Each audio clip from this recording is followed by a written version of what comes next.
paro cardiorrespiratorio en el paciente.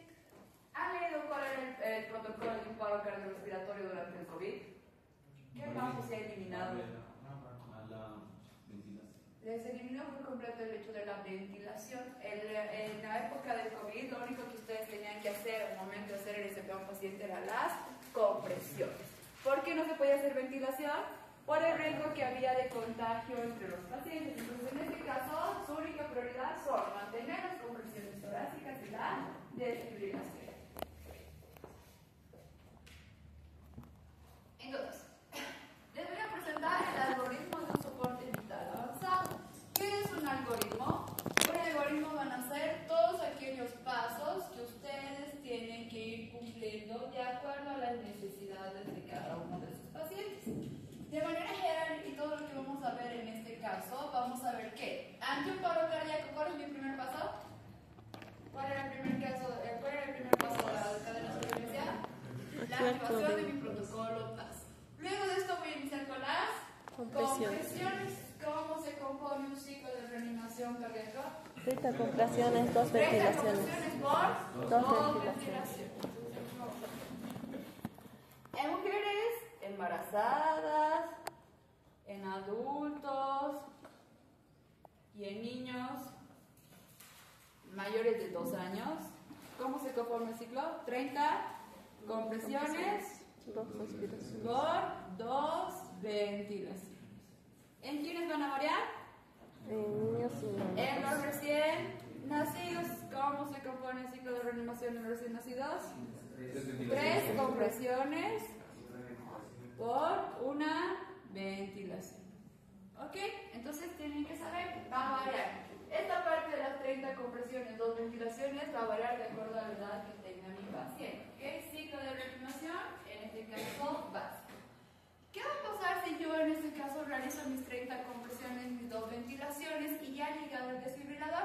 Entonces voy a conectar el desfibrilador a mi paciente. ¿Por qué voy a conectar el desfibrilador a mi paciente? ¿Alguien tiene otro marcador que se ayer? ¿O no? Ya, ok, porque necesito ver que ese es como que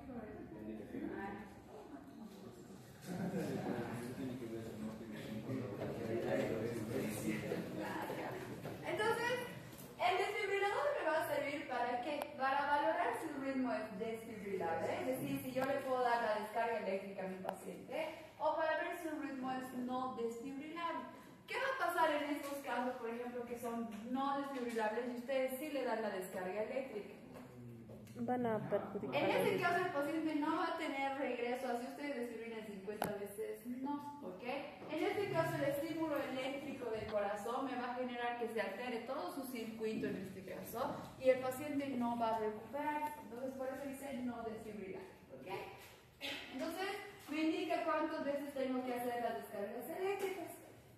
Si ustedes van a este cuadro, dice revisar la monitorización. Revisar la monitorización para determinar el ritmo de mi corazón o el ritmo en el cual ha hecho paro cardíaco. Minimizar las suspensiones de las compresiones. Por eso les decía, hay alguien que se tiene que hacer cargo simplemente de las compresiones. Para que mientras ustedes estén realizando las compresiones, la otra persona que tiene que estar haciendo analizando el ritmo, preparando material, abriendo las ampollas, cargando los medicamentos en la jeringa. ¿Ok? Entonces, siempre tiene que haber alguien encargado de las compresiones. Ventilar con oxígeno al 100%. Entonces, quiere decir que tengo que administrarle oxígeno medicinal a mi paciente. ¿Mediante qué vías puedo administrar oxígeno al 100% en un paciente? ¿Cómo es? La mascarilla. Entonces, hemos visto ventilación. ¿Qué tipo de ventilación me sirve en un paciente? Tiene que tener mascarilla, valor, reservorio. ¿Dónde voy a colocar el oxígeno al 100%? En el reservorio. ¿Qué otra forma de administrar el oxígeno al 100% tengo en un paciente? De todas las formas de ventilación que hemos visto en un paciente. La intubación. Una traqueostomía, ¿será que me sirve para administrar el oxígeno al 100% al paciente? ¿Cómo lo van a ventilar? ¿Le van a ir a soplar mediante la traqueostomía a su paciente? Entonces, una vena traqueostomica. ¿Ok? Entonces, vías de administrar o formas de ventilar a paciente con oxígeno 100%. Canalizar una vena, y en este caso es buscar venas periféricas, ¿ok? Entonces, ¿qué más tengo que saber hacer? ¿Qué otro procedimiento médico necesito saber? Venoclisis. ¿Ok? Necesito saber venoclisis. Necesito en este caso aislar la vía aérea o hacer lo que nosotros consideramos como vía aérea segura. ¿Qué era la vía aérea segura? Era el tercer tema que hemos visto este mes. ¿A qué se considera vía aérea segura? Cuando está hay intubación. ¿Cuándo? Intubación. Cuando el paciente está intubado, se conoce como vía aérea segura cuando existe un tubo y un balón dentro de la vía respiratoria del paciente. En este caso, el paciente necesariamente tiene que estar intubado. Entonces, ¿tienen que saber cómo intubar a un paciente? Sí. ¿Tienen que saber cómo permeabilizar a un paciente? Sí. ¿Tienen que saber colocar inyectables y venoclisis en un paciente? Sí. Entonces, ahí están los manejos. Y por último, la administración de adrenalina cada 3 a 5 minutos. En este caso, medicamentos que pueden darse por vía intramuscular o por vía intravenosa. Entonces, ¿qué pasa si hay pacientes que no saben cómo se realizan las compresiones torácicas? Hay un procedimiento que se conoce como puño-percusión precordial, que consiste simplemente en darle pequeños golpes en la región external al paciente. ¿Será que sirve? ¿Será que es contraproducente? Entonces, existen estudios que a veces apoyan esta práctica y otros que dicen que no. ¿En qué casos sí se ha visto que la puñopercusión precordial sí es efectiva? Cuando un paciente tiene una fibrilación ventricular o una taquicardia ventricular. Entonces, ¿cuántas cámaras tiene el corazón? 4. ¿Cuáles son? Aurículas y ventrículos. Entonces, si hablo de fibrilación ventricular y taquicardia ventricular, ¿en qué cámara está afectada el corazón? En el ventrículo. ¿Ok? Entonces, la falla tiene que estar en el ventrículo. Tienen ritmos cardíacos específicos cuando ustedes recorren el desfibrilador.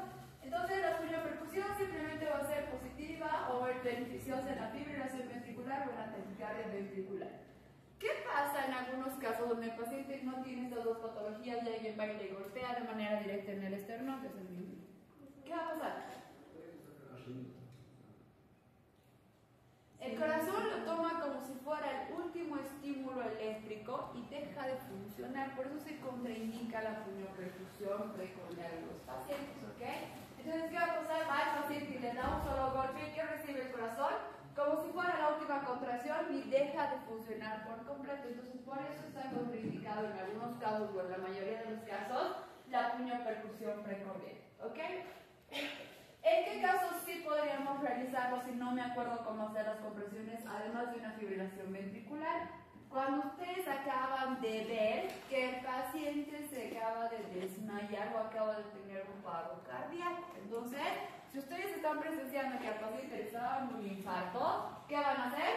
Le van a hacer una puñopercusión precordial siempre y cuando no se acuerden cómo hacer las compresiones en un paciente.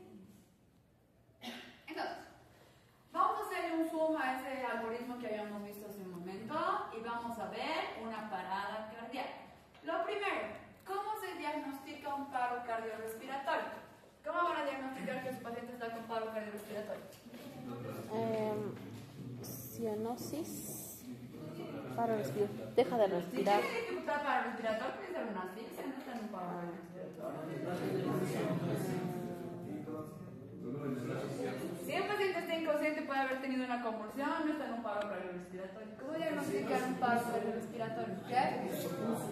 ¿Qué tiene que tener el pulso? Tiene pulso. Entonces, un paro cardiorrespiratorio, y eso es con la pregunta con la que toda la vida muere, ausencia de la frecuencia respiratoria y el pulso, ¿en cuánto tiempo? 10 segundos. Exactamente, en 10 segundos. Entonces, ¿cómo se diagnostica un paro cardiorrespiratorio? Ausencia de la frecuencia respiratoria y ausencia del pulso, ¿en cuánto tiempo? En 10 segundos. Eso dice en el PH-TLS y el ALT-TLS. Entonces, ¿cómo voy a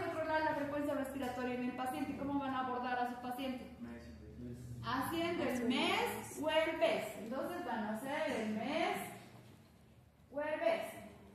Van a mirar los movimientos respiratorios, van a ver si el paciente, en este caso, cómo está. Y en vez de sentir y colocar la mano en la parte torácica o en la parte abdominal, ¿dónde la van a llevar para ahorrar tiempo? A la región carotidia para controlar el pulso de su paciente. ¿Ok? ¿Cuánto tiempo como mínimo? 10 segundos. Si en 10 segundos no existen latidos cardíacos y en 10 segundos no existe la frecuencia respiratoria, su paciente está con paro cardiorrespiratorio. Vuelvo a repetir porque con esta pregunta mueren en su examen. ¿Cómo se diagnostica el paro cardiorrespiratorio? Ausencia de pulso y frecuencia respiratoria en 10 segundos. Ausencia de pulso y de la frecuencia respiratoria en 10 segundos. Entonces, a los que les toque el tema de paro cardiorrespiratorio, ¿qué tienen que hacer para diagnosticarme esto? Hacer el MES o el BES y controlar el pulso en su paciente. Entonces, en este caso diagnosticado mi parada cardíaca. Además de esto, ¿cómo más puedo darme cuenta que un paciente está muerto? ¿Ausencia de qué? Miosis. Ausencia de respuesta. Respuesta. Ausencia de respuesta a estímulos verbales o a estímulos dolorosos. ¿Ok? Respuesta, en este caso, ausencia de respuesta ante estímulos verbales y estímulos dolorosos. ¿Cuáles eran los estímulos verbales? Hablarle, que usted le diga, señor, levanta su mano, señor, se encuentra bien, estímulos verbales. ¿Y cuáles son los estímulos dolorosos? En el esternón. Generar presión en los puntos de estimulación dolorosa. ¿Cuáles eran los 4 puntos de estimulación dolorosa? El esternón, el lecho uveal, el arco supraciliar y el último, el trapecio. Existen 4 puntos de estimulación dolorosa que hemos visto en clase. Entonces necesitan estimular el esternón o estimular el trapecio o estimular el arco supraciliar o estimular el lecho uveal. ¿Ok? Listo. Vamos a diagnosticar mi paro cardiorrespiratorio. El paciente no tiene respuesta a estímulos verbales, no tiene respuesta a estímulos dolorosos, ausencia de pulso, ausencia de frecuencia cardíaca, de frecuencia respiratoria. Voy a llamar a mi equipo de resucitas. Entonces los 5 pasos o los 5 puntos de su llamada de emergencia que les he mencionado hace un momento. Y voy a comenzar con mi RSP. Entonces, ayer ustedes han expuesto en un grupo de disposición, han expuesto cómo se realiza la reanimación cardiopulmonar básica. ¿En qué lugar se realizan las compresiones? En el segundo tercio medio. Entonces, vamos a dibujar aquí un joven.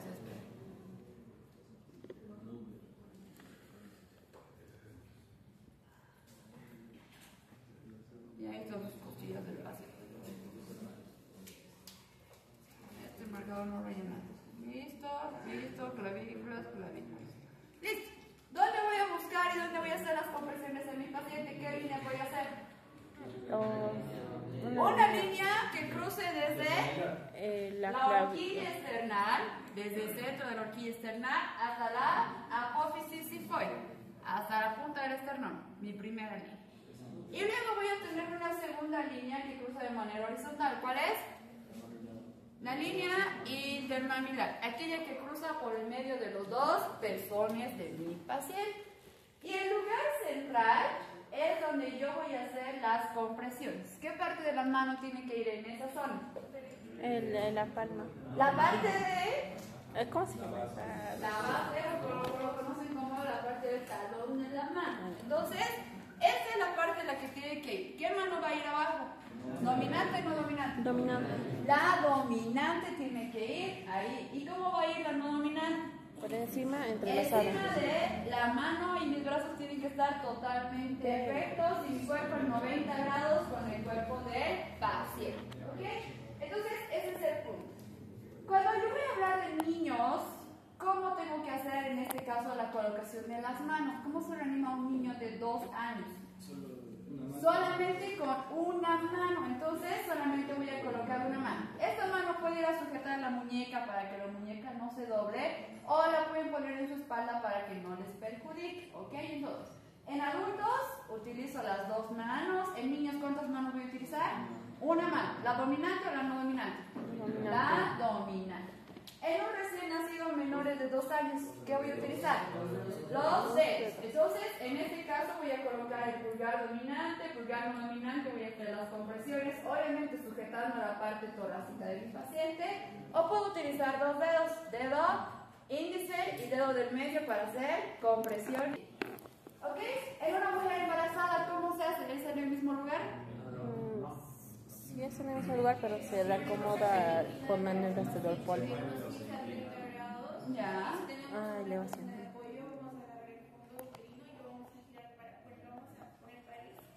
Ok, entonces, el lugar en una mujer embarazada va a ser casi exactamente el mismo. ¿Por qué? Porque por el esternón estará en contacto con el útero gestante. No, ok, entonces tengo que buscar el fondo uterino, pero si no se acuerdan, las mismas líneas es el mismo lugar donde ustedes tienen que realizar. La única diferencia en una mujer embarazada está en que la camilla de la paciente, aquí está su pacientita, tiene que tener una inclinación de por lo menos unos 20 grados. ¿Hacia qué lado? Hacia el lado izquierdo. ¿Por qué hacia el lado izquierdo? Para prevenir el síndrome compresivo aortocavo, para decir que el producto no comprima ni la aorta ni la cava. ¿Qué pasa si ustedes la giran hacia el lado derecho y empiezan a hacer sus compresiones? La circulación en ningún momento va a pasar hacia el cerebro o hacia el corazón o hacia los pulmones porque está teniendo un lugar de obstrucción. Entonces, ¿a qué lado siempre se ponen las mujeres embarazadas? Hacia el lado izquierdo. ¿Qué pasa si no tienen camilla para girar a la paciente por completo? Podemos apoyarlo en las rodillas. Maniobra de lateralización uterina. Entonces, ¿qué van a tener que hacer? El útero se gira y se hace que se caiga hacia el lado izquierdo para evitar, en este caso, su síndrome compresivo aortocavo. ¿Ok? Esa es la principal diferencia de las mujeres embarazadas. Entonces, ¿estamos claros de cómo se hace la reanimación básica en los pacientes? Sí, han llevado hasta el anterior semestre. ¿Ok? Ya les he indicado cuántas compresiones tienen que hacer en cada paciente. ¿En qué más va a variar la reanimación cardiopulmonar? Pero yo tengo una duda, más o menos desde qué mes es necesario hacer la lateralización. A partir de la semana 25. Entonces, lo que les menciono, ¿se acuerdan que siempre hay un punto anatómico de referencia para ver si necesitan hacer procedimientos o no? ¿Cuál es el lugar anatómico? El ombligo. Si el útero gestante se encuentra por debajo del ombligo, ¿tendrán que hacer todo esto?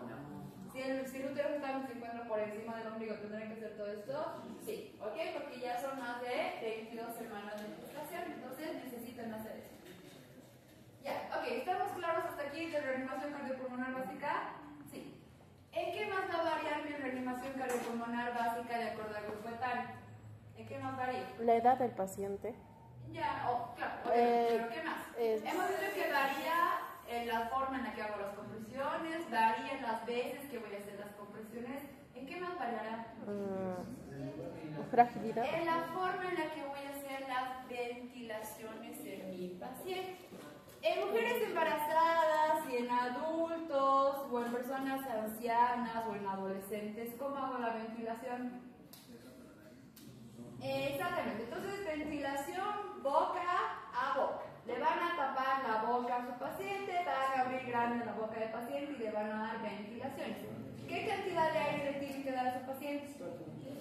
Toda la que se encuentre en las vías respiratorias de ustedes en ese momento, ¿ok? Entonces, tapa la nariz, abre la boca y coloca la boca de ustedes por encima de su paciente. ¿Cómo se hace en los niños de 2 a 7 años la ventilación? ¿Será de la misma manera? Boca, nariz, boca. Nada, se hace exactamente igual. ¿En quiénes va a variar? En los niños recién nacidos o menores de 2 años. En la que la boca de ustedes tiene que tapar la nariz y la boca de su paciente. ¿Qué cantidad de aire le van a dar a este pacientito? Solo el aire que existe en la boca. ¿Por qué generalmente no se les da tanto aire a estos pacientes? Porque lo que van a hacer es que los alvéolos revienten o en este caso pierdan su integridad. ¿Y qué va a pasar con esos alvéolos que se acaban de dañar? ¿Va a funcionar ese pulmón nuevamente? No, no va a haber intercambio gaseoso y el paciente se va a morir. Y entonces la cantidad de aire que voy a tener simplemente en la boca. Listo. Entonces hemos realizado nuestras reanimaciones cardiopulmonares. Antes de eso, ¿en qué situaciones están contraindicadas en reanimación cardiopulmonar básica?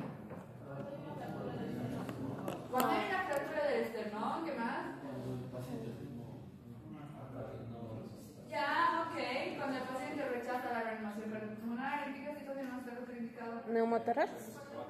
En la presencia de neumotórax o lesiones penetrantes en el tórax está totalmente contraindicado, y cuando tengo tórax inestable, ¿ok? Son situaciones en las que el RCP está contraindicado. Entonces, ustedes están haciendo su reanimación cardiopulmonar. Hemos dicho que después de reanimación, que cada reanimación cardiopulmonar, ¿qué tienen que hacer? Controlar signos vitales para ver si ya tenemos respuesta.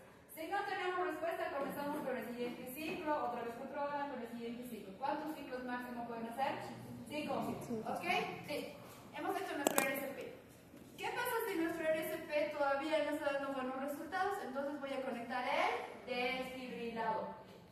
En este caso, ¿cómo se van a llegar a conectar las paletas del desfibrilador? Son 2 paletas, obviamente. ¿Dónde voy a colocar las paletas?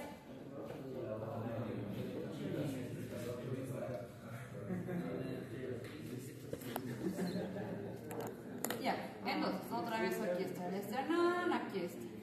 Tengo 2 paletas, una que dice paleta esternal y otra que dice apex, ¿ok?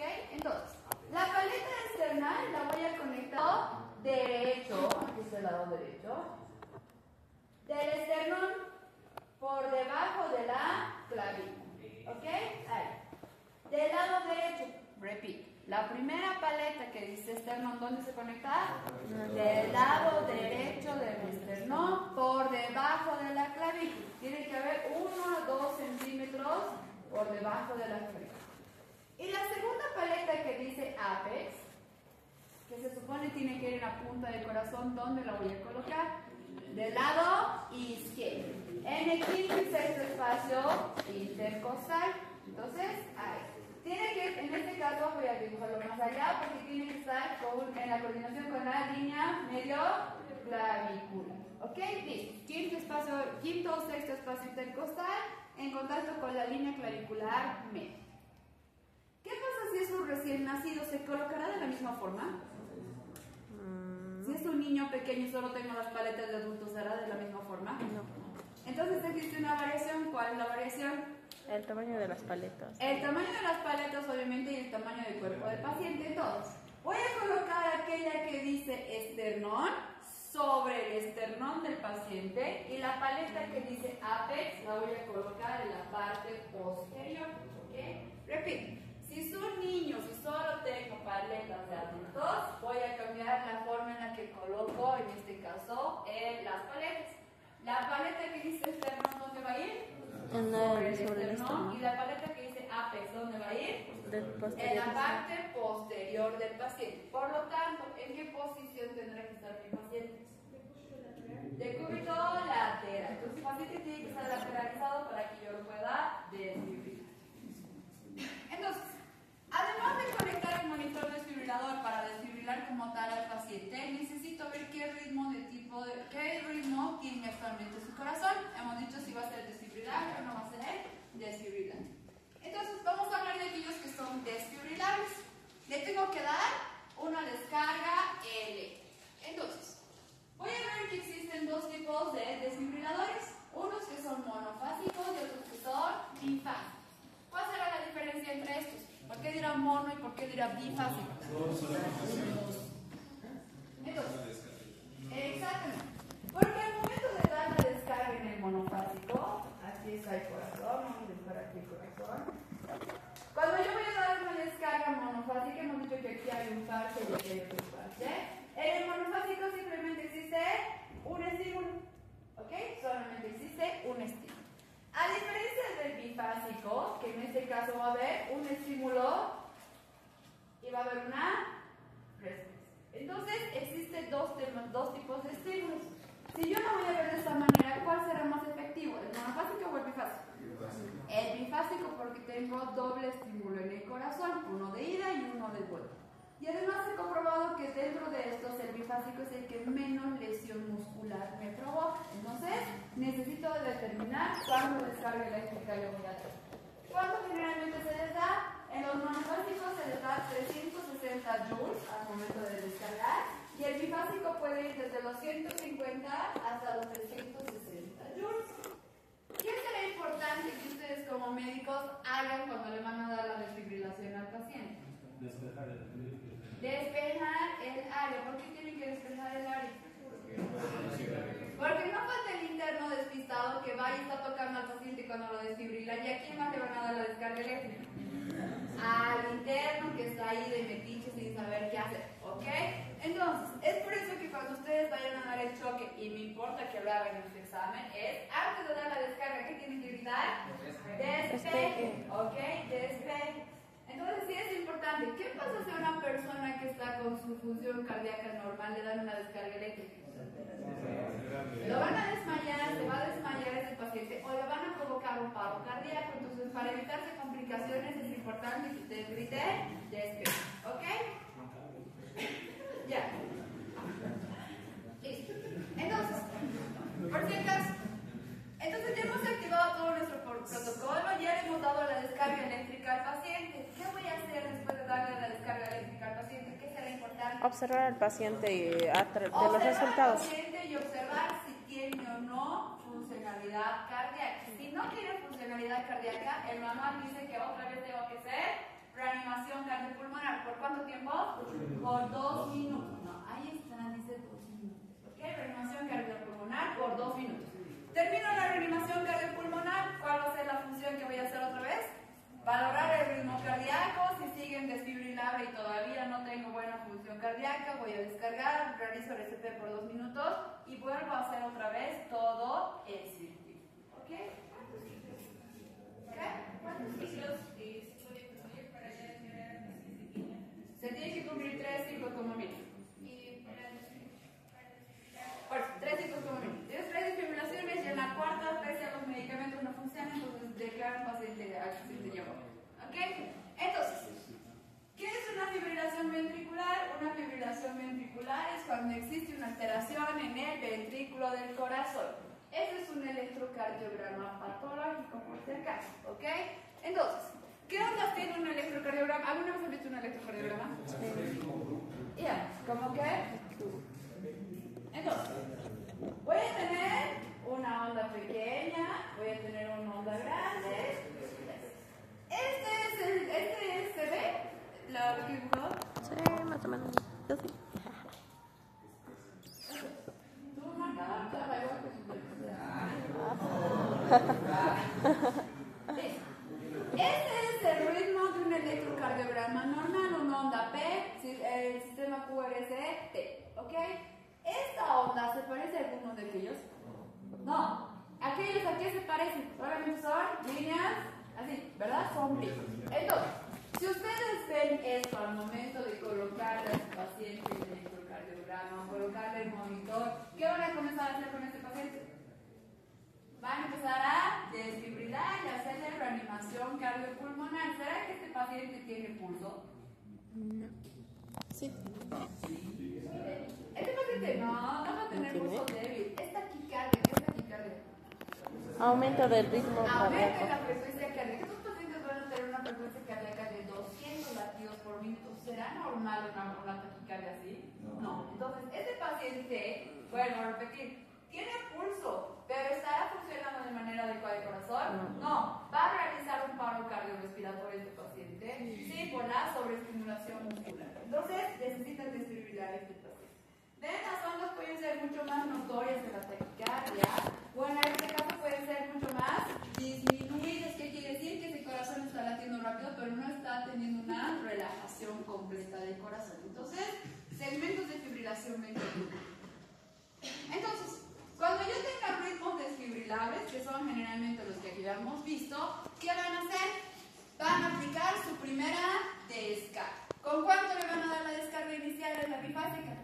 Con 150 joules a 200 joules. Entonces, el desfibrilador tiene una pera, o en este caso una rueda, para indicar cuánto de descarga ustedes le quieren dar al paciente. Siempre se inicia con 150 joules, ¿ok? Siempre se inicia con 150 joules. Entonces, ¿cuánto va a ser mi primera descarga, repito? 150 joules. ¿Cuánto va a ser mi segunda descarga? De 150 a 360 joules. Entonces tienen que incrementar la carga o la descarga eléctrica que le van a dar a su paciente. Entonces, le hemos dado la descarga al paciente. Voy a analizar qué ritmo todavía tiene mi paciente. En este caso voy a realizar mis 2 minutos de reanimación cardiopulmonar. Una pregunta entonces, ¿cómo sabemos o qué hay que ver para se dar cuenta de descarga? Siempre tienes que iniciar con 150. Pero después... Lo ideal es que tienes que aumentar de 50 en 50 los joules. Primero 150, luego 200, 250, 300. Lo ideal es que no sobrepasen los 360 joules, entonces siempre se aumenta de 50 en 50 los joules. ¿Ok? Eso es el abrir. Entonces, dime. En caso de, por ejemplo, la cocina, no tengamos las paletas de niños, no tengamos adultos, se pone entre solo 150 en cada uno. Sí, 150 tienes que dar igual. En los niños igual, tienes que dar de 150. En los recién nacidos incluso puedes comenzar de 100 joules, ¿no? Porque son mucho más pequeños. Entonces, niños puedes ir aumentando de 20 en 20 de descarga. Pero pacientes adultos se aumenta de 50 en 50. Entonces, dando su descarga al paciente, ¿cuánto tiempo de reanimación cardiopulmonar le van a dar? 2 minutos de reanimación cardiopulmonar. Y en este caso van a buscar nuevamente el ritmo y en este caso el pulso y la frecuencia respiratoria de su paciente. Si pese a esto, a la descarga y a sus 2 minutos de reanimación cardiopulmonar, no hay frecuencia cardíaca y no hay pulso, ¿qué van a hacer? Van a hacer su segunda descarga. ¿Cuánto le van a dar a ese paciente? Le pueden dar entre 150 a 360 joules. Lo ideal es que le den de 200 joules la descarga. Entonces puedo darle 200 joules de descarga. ¿Qué van a hacer después de darle la descarga? Otra vez, reanimación cardiopulmonar. ¿Por cuánto tiempo? Por 2 minutos y otra vez van a analizar el ritmo y van a analizar si existe pulso o no. Entonces, ¿cuántos ciclos de reanimación ya hemos hecho hasta el momento? 2. ¿Qué pasa si pese a estas 2 el paciente sigue sin ritmo, sigue sin pulso, sigue sin respiración? Voy a pasar a otro procedimiento médico que va a ser la administración de medicamentos. Entonces, si pese a esto la taquicardia ventricular, la fibrilación ventricular o el paro cardiorrespiratorio persiste, ¿cuánto le van a dar? 1 miligramo de adrenalina. ¿Qué vía de administración? Intravenoso. Entonces, mientras ustedes están evaluando a su paciente, le van a administrar los medicamentos y automáticamente, ¿qué van a hacer? Mi tercera descarga. Entonces, otra vez le vamos a dar la desfibrilación. ¿Qué dice? Con la misma energía de la anterior. Si hace rato le hemos dado con 200 joules la descarga, ¿con cuánto vamos a repetir esta? Otra vez con 200 joules. ¿Qué van a hacer después de la descarga? Realizar reanimación cardiopulmonar por 2 minutos y volver a analizar. Hasta el momento, ¿cuántos ciclos hemos realizado? 3. ¿Cuánto tiempo ya ha pasado? Más de 10, más de 18 minutos. Más de 6 minutos. RCP han hecho por 2 minutos. Y ya vamos 3 RCP de 2 minutos, son 6 minutos. Dale en este caso el medicamento y la descarga, supongamos que son 30 segundos. ¿Cuántos minutos más serían? 1 minuto y medio. ¿Cuántos minutos ya estamos reanimando a este paciente? 7 y medio, casi 8 minutos. Entonces, será importante ese tiempo sin oxigenación y sin sangre en el cerebro. ¿Va a tener secuelas importantes mi paciente? Sí. ¿Ok? Entonces hay que seguir analizando. El último ciclo de reanimación en este paciente. Si pese a la adrenalina, si pese a la descarga eléctrica, si pese a la reanimación cardiopulmonar, el paciente sigue sin función cardíaca y sin función respiratoria, voy a cambiar de medicamento. ¿Qué le voy a dar? Amiodarona. ¿Cuál es la vía de administración? Intravenosa. ¿Cuál va a ser la dosis? 300 miligramos. Entonces, estoy cambiando. Le hemos administrado los medicamentos y le voy a dar ¿cuántas descargas? La última y la cuarta descarga. ¿Cuántos minutos de RCP vamos a hacer? 2 minutos. Y si ya en este caso no recupera el pulso, ¿qué va a pasar con este paciente? Se declara la hora de defunción de su paciente. Esos 4 ciclos de reanimación, ¿cuánto tiempo ya me han llevado? Por lo menos unos 10 minutos. Entonces, ¿valdrá la pena reanimar a un paciente que está con 10 minutos de paro cardiorrespiratorio? En este caso no. ¿Será que puede volver a salir el paciente de paro cardiorrespiratorio? Sí, en algunos casos sí sale. ¿Las complicaciones de ese paciente a nivel neurológico van a ser importantes? Sí. Entonces tiene que analizar esas situaciones. ¿Ok? Dime. ¿En qué caso se utiliza el 360 joules para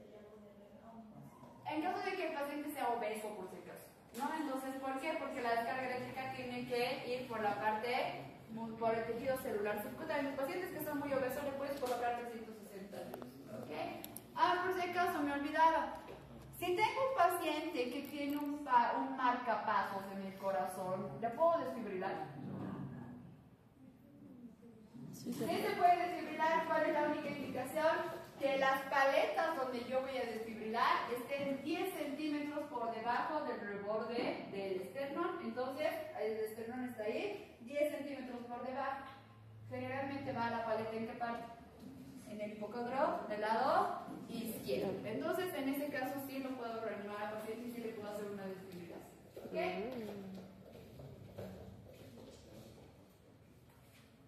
Entonces, todo lo que hemos hablado ahorita, estos 40 minutos, se resume en esto, ¿ok? ¿Qué tienen que hacer ustedes? Memorizarse este algoritmo. Lo que les mencionaba, paro cardíaco, voy a comenzar mi reanimación cardiopulmonar durante las 30 compresiones, 2 ventilaciones, los 5 ciclos que necesito hasta que llegue mi desfibrilador. Cuando llegue el desfibrilador, ¿qué vamos a hacer? Analizar el ritmo. ¿Para qué van a analizar el ritmo? Va a ver si es desfibrilable o no desfibrilable. Si es desfibrilable, ¿qué vamos a hacer? Vamos a conectar las paletas. La primera paleta en el lado derecho, por debajo de la clavícula. Y en el otro lado, la paleta del lado izquierdo, en el quíntuple espacio intercostal, en contacto con la línea medio clavícula. Y le voy a dar mi primera descarga. ¿De cuánto? De 150 a 200 joules. ¿Ok? Le voy a dar mi primera descarga. Una vez que le he dado mi primera descarga, ¿qué voy a hacer inmediatamente? RCP. RSP. 2 minutos de RSP. Una vez que he terminado mi RSP, ¿qué tengo que analizar? Los signos vitales. Respiración y el ritmo de mi, en este caso, del ritmo de mi corazón. Entonces voy a analizar. Mientras tanto, la segunda persona aquí ya tendría que estar viendo dónde van a canalizar o pinchar a su paciente. Ustedes están comprimiendo y el otro está buscando acceso de luz. Supongamos que sigue sin haber pulso, sigue sin haber respiración, el ritmo sigue alterado, le voy a dar mi segunda descarga. ¿Con cuánto de descarga le van a dar? Vamos a aumentar 50. Si le hemos dado 150 hace rato, ahora son 200. Y si mi primera descarga fue 200, ¿cuánto le vamos a dar? 250. Mi segunda descarga, otra vez, reanimación cardiopulmonar, ni bien termine la desfibrilación. ¿Y qué medicamento vamos a preparar? Adrenalina. Voy a revisar pulso, voy a revisar respiración, voy a revisar ritmo. Si siguen estos ausentes, ¿qué vamos a hacer? Administrar la adrenalina. ¿Cuánto de adrenalina era? 1 miligramo por vía intracerebral. Listo, le doy la adrenalina y realizo mi tercera descarga. Le voy a dar mi tercera descarga, otra vez mis 2 minutos de reanimación cardiopulmonar, otra vez voy a controlar el ritmo, pulso, frecuencia respiratoria. Si no tengo pulso, ¿qué le voy a administrar? Amiodarona. ¿Cuál era la dosis de la semana? 150 miligramos por día intravenosa. Le termino de dar el medicamento y ¿qué voy a hacer? Mi cuarta descarga. Otra vez puedo hacer reanimación cardiopulmonar. Si no funciona todo esto, ¿qué vamos a hacer? Declarar la hora de muerte del paciente. ¿Ok? Entonces, esto es lo que necesito, por favor, que se memoricen cuando hagan soporte vital avanzado. ¿Ok? Entonces, ¿qué recomendaciones tienen generalmente los libros cuando vamos a hacer soporte vital avanzado? Minimizar las interrupciones de las compresiones torácicas. Entonces, lo que les decía, tiene que haber alguien que solo se encargue de ¿qué? De las compresiones torácicas. ¿Ok? Lo único que me importa son las compresiones torácicas. Ventilar con el balón mascarilla y con la bolsa reservorio conectada a oxígeno medicinal. ¿Cuánto generalmente tiene que tener de volumen? De 10 a 15 litros por minuto. Entonces, en la perilla o en el manómetro del tubo tendrán que poner de 10 a 15. Generalmente hacer una vía venosa, dice preferentemente periférica. ¿Por qué no se buscan accesos centrales? Por el riesgo de complicaciones. Generalmente, ¿qué complicaciones tengo? Perforar el pulmón al paciente. Un paciente que acabo de perforar el pulmón, ¿le voy a poder hacer reanimación cardiopulmonar efectiva? No. Entonces, siempre periférico. En este caso, si ustedes pueden, ya se puede hacer la intubación en mi paciente. Entonces, para hacer intubación, ¿qué necesitan? ¿Qué instrumentos necesitan? laringoscopio para introducir y ver. ¿Qué tienen que ver? Las cuerdas vocales. Las cuerdas vocales. Necesito ver las cuerdas vocales. ¿Qué más necesitan además del laringoscopio? Un tubo orotraqueal o un tubo endotraqueal que voy a introducir y voy a insuflar el balón para poder ventilar a mi paciente. ¿Ok? En este caso tengo que hacer intubación endotraqueal. Ante el caso de la desfibrilación, tienen que revisar que las paletas estén conectadas por completo en la parte o en la superficie corporal del paciente. ¿Qué pasa generalmente? El paciente es gordito, tiene mucha glándula mamaria y tiene paleta. ¿Será que está desfibrilando de manera adecuada? No, entonces tiene que ejercer fuerza para que la paleta toque toda la superficie de la piel. Segundo, necesito que, entonces, antes de desfibrilar al paciente, se le coloca gel a las paletas. ¿Y qué se hace? Se esparce ese gel por todas las paletas y recién se conecta para poder descargar o darle la descarga al paciente. En la posición de las palas, que es esta que les he mencionado, y en este caso ver si el desfibrilador tiene la dosis adecuada o la descarga adecuada de acuerdo a cada uno de los pasos. Entonces, esto no es necesario que lo memoricen, con que sepan la dosis de la adrenalina y la miodarona, a mí me sirve, esto lo van a llevar en farmacología, ¿ok? Entonces, le puedo colocar al paciente 1 miligramo de adrenalina, se puede colocar cada 3 a 5 minutos cuando yo estoy reanimando al paciente en caso de que solo tenga adrenalina. Existe una, en este caso se tiene que dar por vía intravenosa. Existe la administración intracardíaca de adrenalina, que es cuando pinchas directamente al corazón del paciente, ¿ok? ¿Tiene buenos resultados? Sí, tiene muy buenos resultados. ¿Cuál es la complicación? Que no lleguen al corazón y se vayan al pulmón y le perforan el pulmón a su paciente, ¿ok? Entonces en este caso tienen que tener cuidado. Por si acaso, si van a pinchar o van a hacer administración cardíaca de adrenalina, ¿dónde se pincha? ¿En los espacios intercostales o en el esternón? En los espacios intercostales con la aguja dirigida hacia arriba. No es como en las películas que van a ir y le van a pinchar. Si ustedes pinchan, ¿con qué van a chocar? Con el esternón. ¿Van a poder perforar el esternón con una aguja? No, la aguja se va a doblar. Entonces, tienen que buscar espacios intercostales y dirigir la aguja hacia arriba para poder localizar el corazón. ¿Ok? Entonces, la miodarona se puede utilizar en tres desfibrilaciones en caso de que tengan solamente amiodarona. Entonces, ¿qué más me sirve? Los servicios de emergencia, en este caso ustedes, deben valorar si la fibrilación ventricular por fuera del hospital tiene una duración de más de 5 minutos. ¿Qué pasa si la ambulancia llega después de unos 10, 15 minutos? El resultado del paciente va a ser improbable y el pronóstico. ¿Qué pasa con ese paciente? Tiene más chances de morirse que de sobrevivir. Entonces, pacientes con pronóstico reservado. ¿Ok? ¿Para qué? Para ver si voy a realizar o no la reanimación cardiopulmonar después de las desfibrilaciones. Si ya han pasado 10 minutos con este paciente, ¿puedo saltarme algunos pasos de los que acabamos de ver? Sí, ¿qué pasos generalmente se van a saltar? El de las compresiones. Entonces, en estos pacientes, ¿en qué se va a basar solamente mi soporte vital avanzado? Desfibrilación, administración de medicamentos, desfibrilación, administración de medicamentos, ¿ok? Entonces, en este caso sí tienen que tomar en cuenta esta situación. Vámonos al otro extremo, que eran los ritmos no desfibrilantes. Exactamente el mismo procedimiento inicial para los ritmos no desfibrilantes. Parada cardíaca, activación de protocolo PAS, reanimación cardiopulmonar, conectar el monitor, valorar el ritmo. Si es no desfibrilable, se realiza reanimación cardiopulmonar por 2 minutos y se vuelve otra vez al inicio.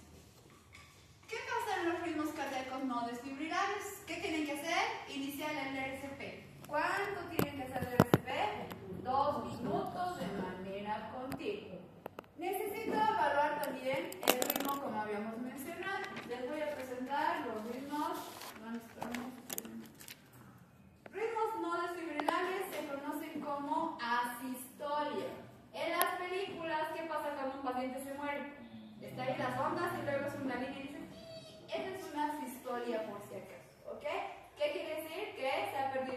la contractura muscular, por eso dice asistole. Sístole, diástole. Entonces, ¿qué está perdiendo? La contractura del corazón. En este caso no está viendo contracción. Entonces, ¿qué vamos a hacer? Necesito un acceso venoso en este paciente, necesito asegurar una vía aérea. ¿Cómo asegurar una vía aérea? Con, además de maniobras, ¿cómo van a asegurar una vía aérea? Intubación, ¿ok? Tengo que darle un medicamento. ¿Qué medicamento le van a dar? Adrenalina. ¿Cuánto de adrenalina? 1 miligramo por vía intravenosa. ¿Cada cuánto tiempo pueden utilizar adrenalina? De 3 a 5 minutos pueden darle adrenalina al paciente para que lo pueda hacer. Si no tenemos adrenalina, ¿qué puedo utilizar? Atropina. ¿Cuánto es la dosis de la atropina? 3 miligramos, pero va a ser una única dosis, ¿ok? Solo le pueden dar atropina a un paciente. En este caso, ¿en quiénes también se puede dar? Cuando la frecuencia cardíaca de la sistólica es menor a 60 latidos por minuto. Entonces, necesito analizar y necesito ver qué tipo de ritmo voy a tener con este paciente. La sistolia, ausencia de actividad eléctrica. Entonces, si en el monitor se presenta solamente una línea, ¿qué van a hacer con este paciente? ¿Lo van a desfibrilar? No. ¿Qué van a hacer? Reanimación cardiopulmonar y simplemente compresiones. ¿Ok? Va a presentar, en este caso, onda P aislada. La onda P aislada van a ser estas, que están separadas de todos los circuitos, o van a tener un ritmo agónico. Cuando el corazón tiene pequeños espasmos musculares antes de hacer su paro cardíaco. ¿Ok? Generalmente estas son las más frecuentes en los hospitales. Acuérdense cómo se mueren los pacientes en las películas. Pues aparece una línea asistole. ¿Ok? En este caso, ¿qué podríamos hacer? En este caso, la puñopercusión puede ser útil a los 3 o 5 segundos de que yo he visto que al paciente le dé asistolia. Entonces, si están justo conectándole los medicamentos a ustedes, el paciente hace asistolia, ¿qué van a hacer? Una puñopercusión, un golpe directo al esternón de mi paciente para que vuelva a recuperar su ritmo. Entonces, en este caso, ¿qué necesito? Espérenme un ratito. Entonces, en este caso, lo único que voy a hacer... Entonces, en este caso, lo único que voy a hacer va a ser la administración de medicamentos. ¿Cuáles serán los medicamentos que voy a utilizar? Adrenalina. Simplemente adrenalina y atropina y realizar reanimación cardiopulmonar básica durante 2 minutos. ¿Ok? Entonces, con esto generalmente salen los pacientes con asistolia. ¿Cuántas veces le puedo administrar medicamentos al paciente? Solamente 3, ¿ok? 3 administraciones de medicamento, 3 reanimaciones cardiopulmonares. Si eso no funciona, ¿qué voy a hacer? Dar la hora de defunción de su paciente, ¿ok? Entonces, necesito que ustedes sepan, y lo que más me importa en este caso es que sepan cuáles son las posibles causas reversibles de un paro cardíaco en mi paciente. Y las vamos a separar como las 4 H's y las 4 T's. Dentro de las H's voy a ver hipoxia. ¿Qué es hipoxia? Disminución de la presencia de oxígeno a nivel de las células. ¿Cuáles son las causas más comunes de hipoxia? Asfixia o atragantamiento. ¿Ok? Asfixia o atragantamiento le van a llevar a hipoxia. Necesito la segunda H, que es hipovolemia. ¿Qué será la hipovolemia? Baja hidratación. Ya, disminución en este caso de los líquidos del cuerpo. Entonces, generalmente relacionado con la sangre. Hemorragias importantes me van a provocar hipovolemia, me puede provocar un paro cardiorrespiratorio. Hiper, ¿qué quiere decir? Que se eleva, o hipo, que disminuye el potasio en el cuerpo del paciente. ¿Ok? Entonces, hipercalemia o hiperpotasemia. Y la cuarta H va a ser la hipotermia. ¿Por qué dice reversible? ¿Se pueden revertir estas situaciones? Sí. En la hipoxia, ¿cómo podrías revertir una hipoxia en el paciente? ¿Le puedo dar oxígeno medicinal al 100% al paciente? ¿O puedo hacer maniobra de Heimlich antes de realizar la reanimación cardiopulmonar en mi paciente? ¿Se puede revertir la hipoxia? Sí, se puede revertir. Vámonos a la hipovolemia. ¿Cómo puedo revertir una hipovolemia en mi paciente? Administración de suero. Transfusión de sangre, administración de sueros para incrementar el volumen sanguíneo de mi paciente y este paciente no se vaya a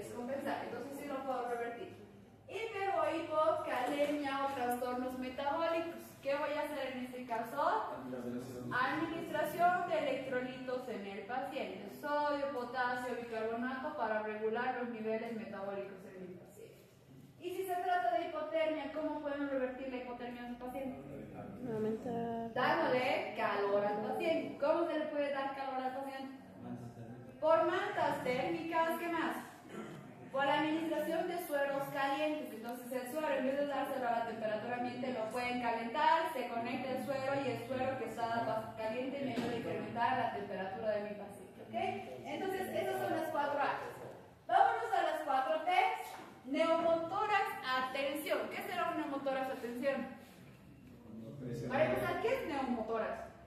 Va a ser el Presencia de aire en los pulmones. pulmones.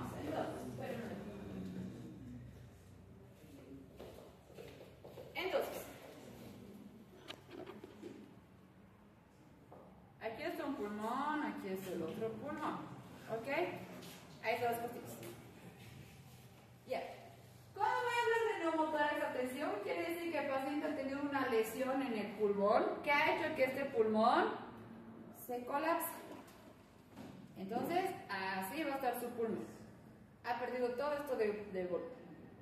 Neumotórax, en este caso neumotórax, atención, todo esto de qué va a estar lleno? Aire. De aire. ¿Cómo pueden diagnosticar este neumotórax, atención, si no tienen una radiografía? Porque lo correcto es pedir una radiografía. ¿Cómo lo pueden diagnosticar? Ya, porque el paciente va a tener uso de músculos accesorios de la respiración. ¿Qué más? Va a tener cianosis. ¿Qué más? Con el examen físico, ¿qué voy a encontrar en el examen físico en este paciente? ¿Van a tener murmullo vesicular presente? No. Si no hay pulmón, ¿de dónde va a salir el murmullo vesicular? Entonces, por la auscultación, ¿el murmullo vesicular estará presente? No, no existe murmullo vesicular. Si ustedes golpean sobre el tórax de su paciente, ¿cómo va a sonar? ¿Qué tipo de ritmo va a tener a la percusión? Timpanismo, va a sonar como una caja hueca la parte del tórax del paciente. ¿Qué más será que me importa? ¿Será que voy a tener asimetría al momento de respirar? No. Sí, en este caso voy a tener asimetría del paciente. ¿Qué lado sí se va a expandir? ¿Qué la parte sí se va a expandir de manera adecuada? La parte sana, igual no se va a expandir la parte afectada. Entonces, examen físico de un paciente para detectar neumotórax, atención. ¿Ok? La segunda, tóxicos. Existen medicamentos que me producen paro cardiorrespiratorio al paciente. Soporte, hemos llevado intoxicación. Hay una droga que me provoca paro cardíaco momentáneo en el paciente. ¿Qué droga es? La cocaína. La cocaína me provoca paro cardiorrespiratorio en el paciente. ¿Ok? Entonces sí, tienen que saber.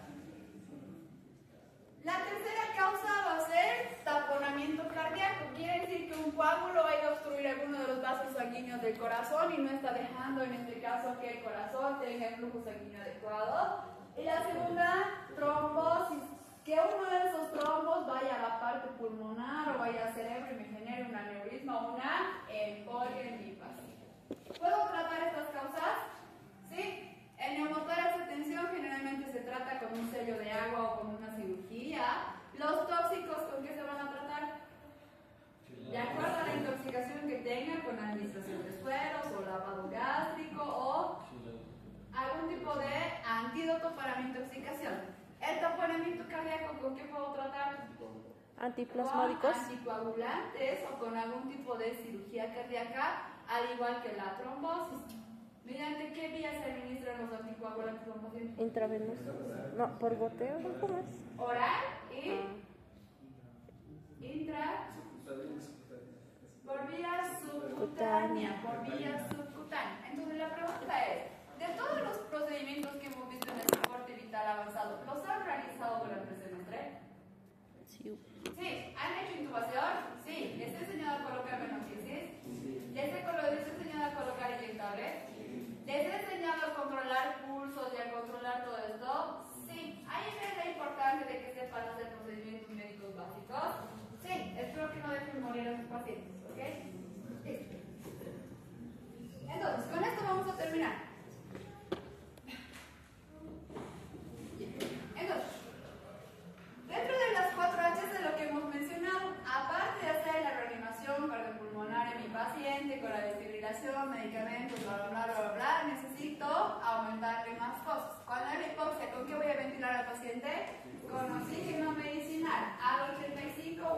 100% ustedes le pueden ver. Le pueden administrar medicamentos. ¿Por qué vía se administra oxígeno medicinal a un paciente? ¿Cuál? ¿Por qué vía se administra oxígeno 100% a mi paciente? Intubación orotraqueal, traqueostomía, ¿qué más? A través de la mascarilla, balón reservorio y a través de la bigotera, también se puede poner bigotera a un paciente para administrarle. Cánula nasal, no, esto es solo cánula. Cánula nasal sí le puedes poner. Vigilar la cantidad de la ventilación aportada. ¿Cómo pueden controlar la calidad de la ventilación en un paciente? Con la saturación de oxígeno, que tiene que ser mayor al 95% cuando ustedes le administran oxígeno medicinal. A la hipovolemia, si es secundaria o no a una hemorragia. ¿Qué hemos dicho? ¿Qué medicamento van a utilizar en las hemorragias? Ácido tranexámico. Ácido tranexámico. ¿Ok? Si va a ser hemorragias, ácido tranexámico para evitar las hemorragias. Si no es secundaria hemorragias, ¿qué le pueden dar? Simplemente suero, ¿ok? Suero porque posiblemente el paciente esté deshidratado, etcétera, que me está generando que baje el nivel de los líquidos a nivel corporal. Hiper o hipocalemia o trastornos metabólicos. Entonces, en este caso necesito diagnosticar que existen alteraciones metabólicas. ¿Qué le van a pedir al paciente para diagnosticar esto? ¿Qué le podrían pedir? Ámbito laboratorio. ¿Cuál? Dos cosas le tienen que pedir al paciente. Análisis de La orina. primera, un ionograma, porque ahí van a ver todos los elementos o metabolitos que tiene el cuerpo. Y la segunda, necesito que ustedes le pidan una función arterial al paciente. ¿Para qué le van a pedir una función arterial al paciente? Para ver gases arteriales en el sangre, para ver si mi paciente está con acidosis, en este caso. Entonces necesito que le saquen una muestra arterial a mi paciente. En este caso le puedo colocar medicamentos a mi paciente en caso de hiperpotasemia. ¿Qué es la hiperpotasemia? ¿Qué elemento está incrementado? El potasio. ¿El potasio es letal en un paciente? El potasio es letal en un paciente. Pueden notar a un paciente con 2 ampollas de potasio porque le generan un paro cardíaco a su paciente, por si acaso, así que tienen que tener cuidado cuando manejen potasio. ¿Okay? Y la hipotermia es de fácil diagnóstico. ¿Cómo diagnostican hipotermia en un paciente? Disminución de la temperatura por debajo de ¿cuánto es hipotermia? 36. Por debajo de 35 grados centígrados. ¿Qué más tiene el paciente con hipotermia? No, ya sudoración, la piel va a estar pálida, generalmente lo tienen cianosis, tienen palidez. ¿Qué más tiene el paciente con hipotermia? Escalofríos y alteración del estado de la conciencia. ¿Ok? Necesito que sepan diagnosticar hipotermia. El manejo de las 4 T's, hemos dicho miomotórax atención, diagnóstico clínico. ¿Cómo van a diagnosticar el miomotórax atención en un paciente? Con la auscultación. Examen físico a nivel torácico. Descompresión con angiocatéter, en este caso tienen que ponerle drenajes a su paciente para mejorar la miomotórax atención. Cuando es un taponamiento cardíaco, generalmente necesito en este caso diagnosticar. ¿Cómo puedo diagnosticar un coágulo en el corazón? ¿Qué estudio pedirían? Ay, no sé cómo lo veamos. Ya, podrían pedir un angiograma, podrían pedir una ecografía, podríamos pedir una tomografía. Necesito un estudio imagenológico, en este caso, que me ayude a diagnosticar. ¿Ok? ¿Qué se va a hacer en un taponamiento cardíaco? Pericardiocentesis. ¿Qué será la pericardiocentesis? No, se va a introducir. Todo lo que sea centesis quiere decir punción. ¿Qué van a puncionar?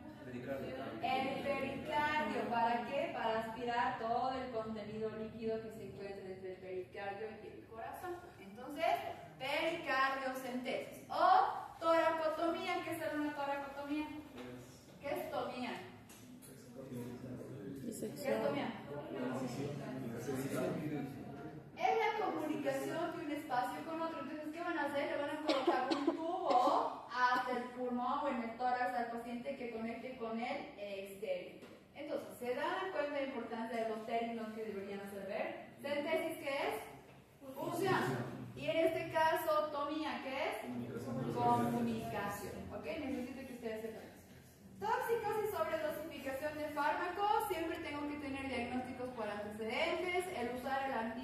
caso de que sí se disponga de un antídoto. Generalmente, ¿en qué caso voy a hablar de antídotos? Tóxicos. En mordidas o picaduras, ¿ok? Mordidas o picaduras. Actualmente en Estados Unidos, ¿cuál es la principal causa de intoxicación por fármacos? ¿Qué están utilizando? Fentanilo.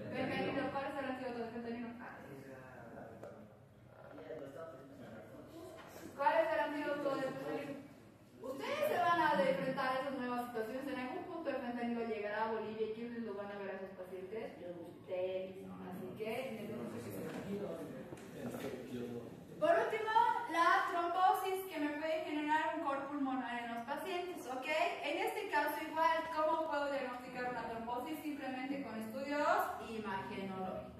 Puedo utilizar en este caso medicamentos. ¿Qué medicamentos son los que vamos a utilizar? Anticoagulantes. ¿Qué anticoagulantes conocen y qué ha estado de moda en la pandemia? La heparina o la aspirineta. Aspirineta se tomaba por vía oral y la heparina o la warfarina por vía subcutánea. ¿Ok? ¿Qué cuidados tienen que tener después de resucitar a estos pacientes? Tienen que tener cuidado de qué. ¿Cuántos tubos tiene ese paciente? Vamos a ver un poco. Muchos, doctora.